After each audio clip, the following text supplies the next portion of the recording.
puis plus grand-chose. C'est fade. Voilà un pouls qui marque que votre fille est muette.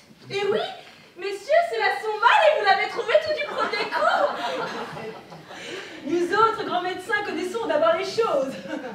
Un ignorant eût été embarrassé, vous eût été dire c'est ceci, c'est cela. Mais nous touchons au but du premier coup. Et nous apprenons que votre fille est muette. Et oui. Mais je voudrais bien que vous me puissiez dire d'où cela vient. Oh, il n'est rien de plus aisé. Cela vient qu'elle a perdu la parole. Voilà. Elle a perdu la parole. Fort bien. Mais la cause, s'il vous plaît, qui fait qu'elle a perdu la parole? Tous nos grands auteurs vous diront que c'est l'empêchement de l'action de sa langue. Entendez bien. L'empêchement de l'action de sa langue. Mais encore, vos sentiments sur cet empêchement de l'action de sa langue?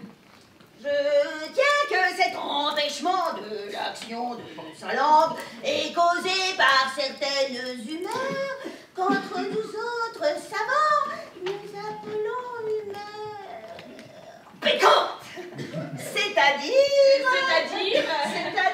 Péquante, c'est-à-dire une humeur péquante venant, pour ainsi dire. Entendez-vous le latin? Oui, entendez-vous le latin? En aucune façon. Vous n'entendez pas le latin? Capricias archituram, catalamus singulariter. Nominativo, aec, musa, lamus, bonus, bonaponum. Ah, que n'ai-je étudié? Les grands médecins. C'est si beau que je n'y entends goutte. Or, ces choses dont on vous parle, passons du côté gauche où est le foie.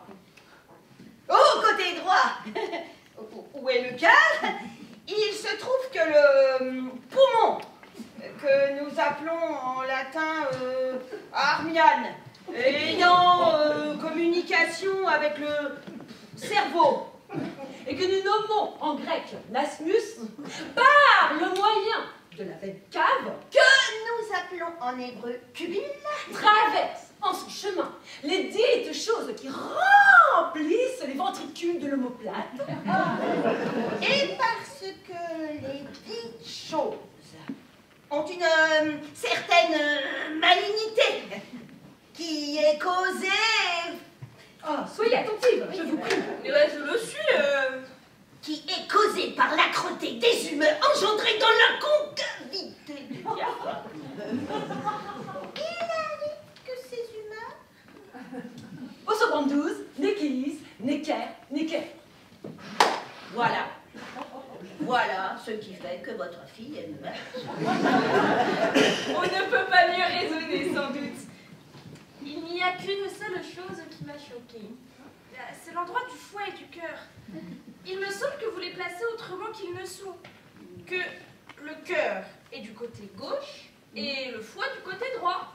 Oui, cela était autrefois ainsi. Mais nous avons changé tout cela.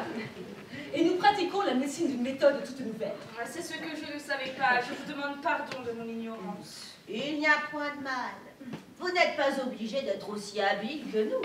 Assurément. Mais, messieurs, que croyez-vous qu'il faille faire à cette maladie?